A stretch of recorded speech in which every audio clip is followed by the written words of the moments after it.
So we just saw an independent film called The Souvenir. It stars Tom Burke, Tilda Swinton, and a newcomer, Swinton Byrne. Byrne. I think. Honor Swinton Byrne. Obviously Tilda's daughter, I think. Yeah, she's the.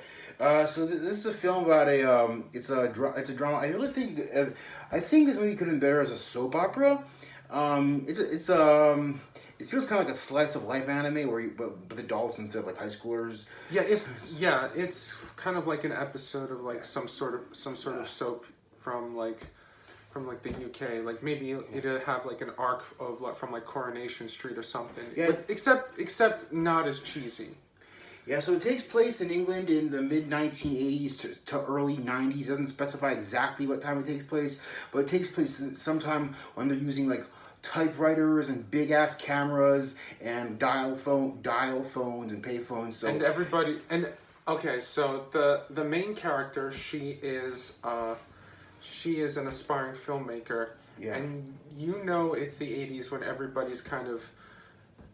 everyone is in England, at least, when everyone's kind of fascinated with art, being like an art house director rather than an epic director. Yeah, so the girl's main problem is that she's too not problem. Her problem was that she gets tied with this heroin addict with this boyfriend who is in works at a foreign office, I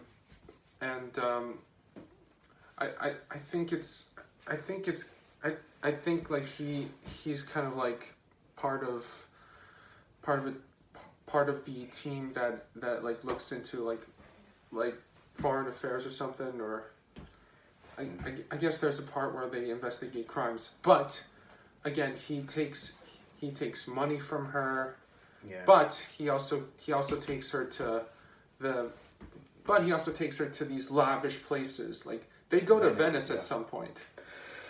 Yeah, and so basically she's trying to get more experience in her life, because when she's first presenting her project to a director in her film school, he's like, why do you want to do this? Is it because she says she doesn't want to make a documentary. She wants to make a. Oh yeah, she doesn't. She wants to make a what she want to make? She wants to make a very hipsterish kind of. Here's the thing, her kind of like something along the lines of Fellini or Jean-Luc Godard. And her entire life, the director she says that she's the teacher at the film school questions her, saying, why do you want to make such characters who have been through so much turmoil? Is it because you're trying to compensate for the fact that you your entire life have had no turmoil, and you're trying to interject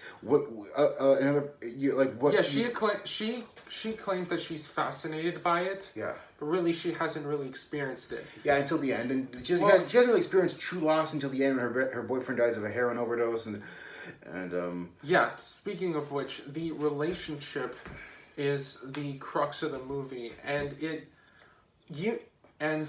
for anyone who's dealt with some sort of relationship between friends or loved ones that become toxic, I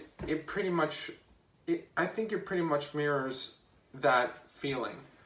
You kind of alienate, like, let's put it this way, she alienates her kind of like her studies at some point. Yeah, like when there's one time she asked her mother for 200 pounds for pounds currency, which back then in the 80s I'm assuming is like around 350 pounds just for inflation, which converted to dollars like $500-600. So she asked her mom for $600 for film school equipment, but she's actually spending it for this relationship between her and her boyfriend. Yeah.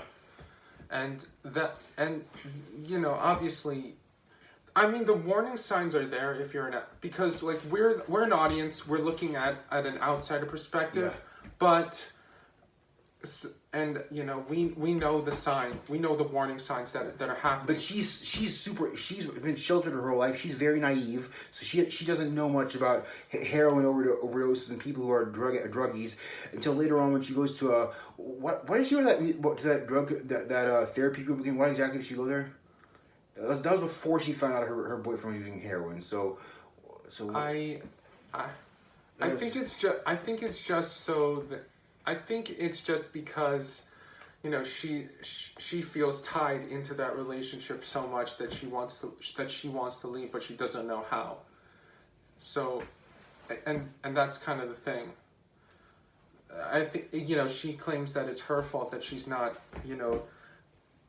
I mean that's how like crazy these relationships get. Yeah. Like if you're the victim of something toxic, you like the first thing you experience is maybe it's you. Like maybe it's your fault that you're doing this. So you try to find a way through this relationship, which by the way, it happens often, and you know, I think it's great that they notified us of that. And like there's a scene where she goes out partying one night, and the next day she at film school, and this one guy is asking her, "Are you drunk?"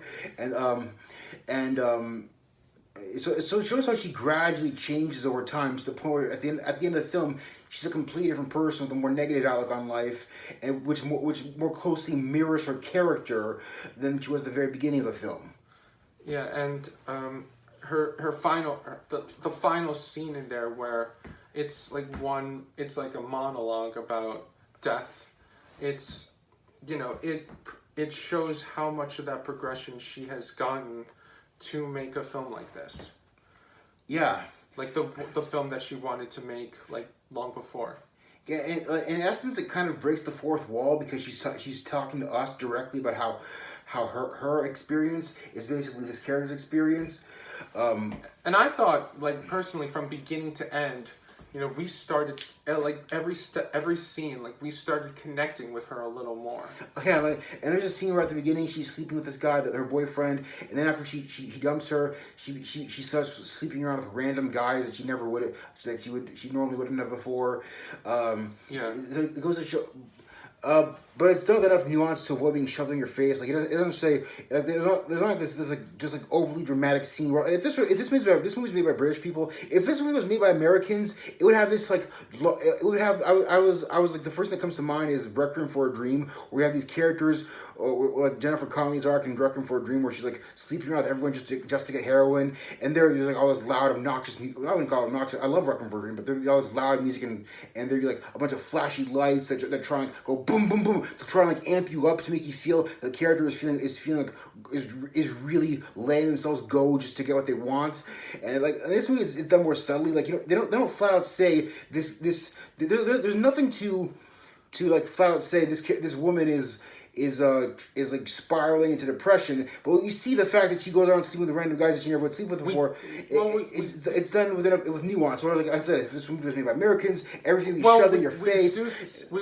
Yeah, the decline is more subtle. Yeah, there's nothing shoved in your face like. It's kind of like it's kind of like the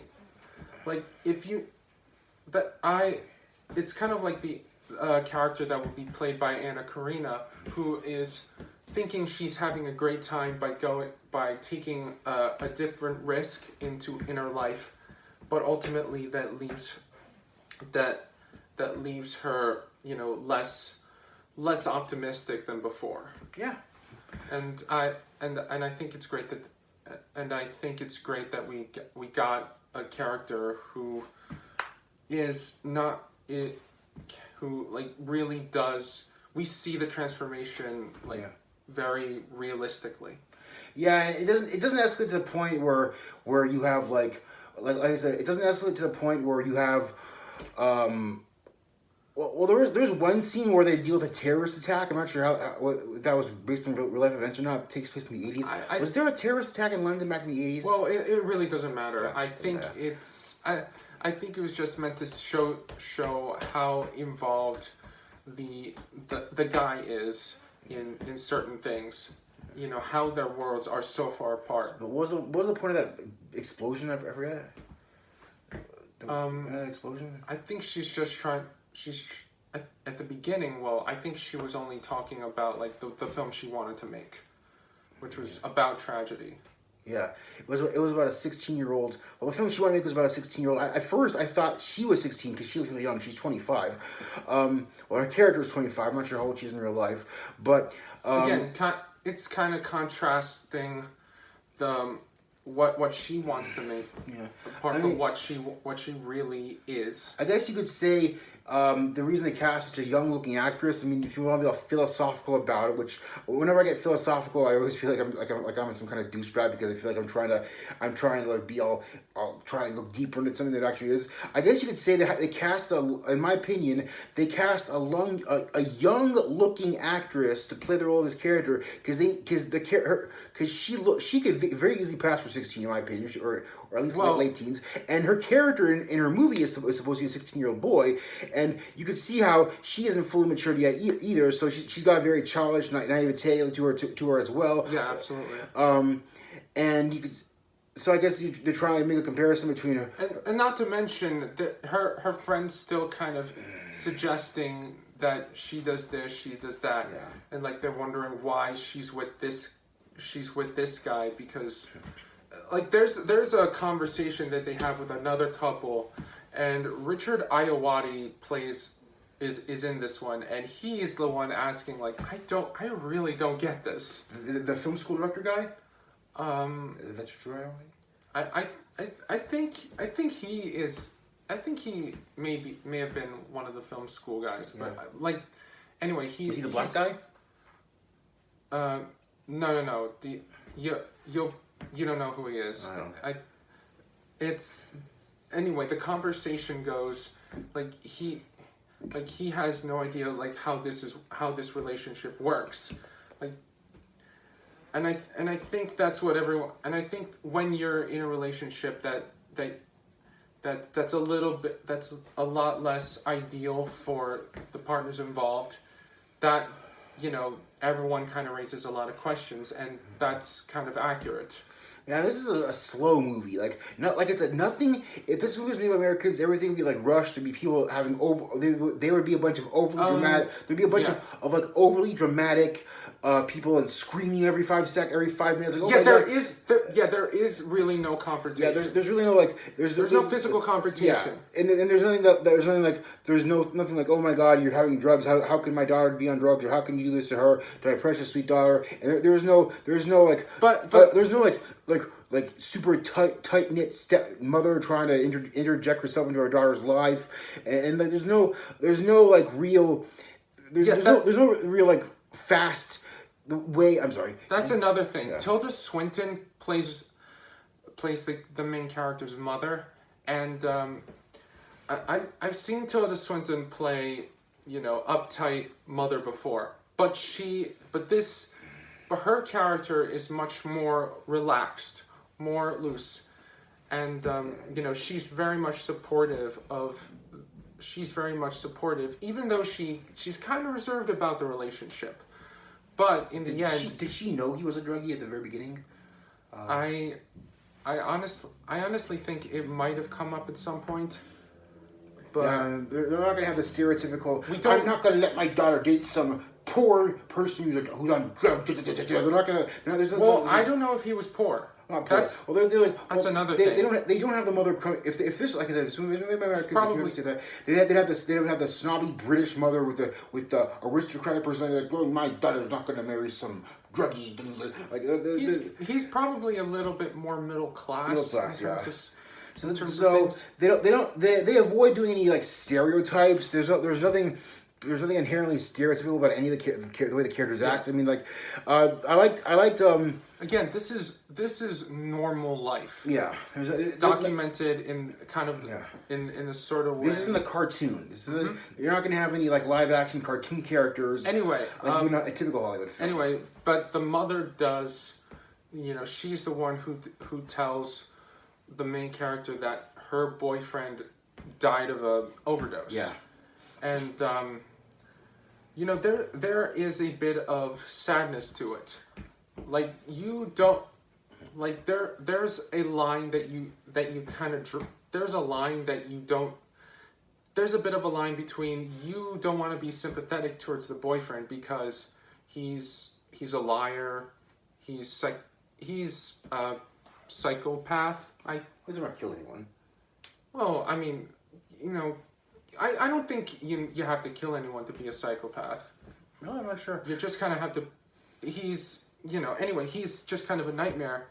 But again, and this is like a really important part. Near towards that, it feels like they've been getting a little better at.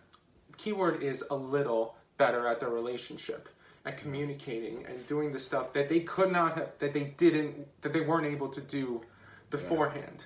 So it's by the books, but at the same time, it does offer enough unique personality to stand out, to not be like the most generic thing ever. It's like I like how like there's this one scene where they were discussing Alfred Hitchcock. They were discussing how there's this old saying in horror films. Sometimes what you don't see is more terrifying, or more. I think it's more terrifying or more powerful than what you do see. So they don't show us the characters dying on screen. And like in the beginning, they're talking about Alfred Hitchcock and Psycho. They say they don't show you the stabbing. Oh, yeah. They just imply it, and then so we don't see her getting stabbed. Just like we don't and they're using this as an allegory to compare it to the real life. The fact that we don't see this character, she never sees her character using drugs. The main character, but they're not. Yeah, they're not really. Yeah, they're not. You know that the relationship is not working out. Yeah. But just by looking at it. Yes. You don't. I mean, you don't need to see every little detail. Like they're comparing the fact that in Psycho, you don't need to see every detail. It's the fact that you don't see it that makes it more terrifying. What you don't see is more terrifying than what you do see. Yeah. So, and I think that's a rule for like horror movies. That is I think is a lesson for that I think the director really took to heart. Yeah. In terms of making this movie. So I think this is our first feature film. I'm not sure. Yeah, I think I know the name Joanna Hogg. I don't know. Hoag. It's H-O-A-G. Is it Hoag or Hogg? Let me check. H-O-G-G. Hogg. Yeah. Yeah. Let's just take a look because Let's see what she's done before. She has done. She's 59. She's got. Sorry. It's not her first. It's the actress's first role. It's her. Yeah. That's what she's done. She's 59, so she shot her first feature, Unrelated, back in 2008. Then she made her Archipelago. I think I've seen that one. Exhibition, and then. Let me see what else she's done. I think go to the very bottom. Yeah, Unrelated, Archipelago, and Exhibition. She's made 4 of the film. Filmography. There it is. Okay, so this is her 5th film. Yeah. That she's worked on, and a lot of these are kind of like similar to what she's done.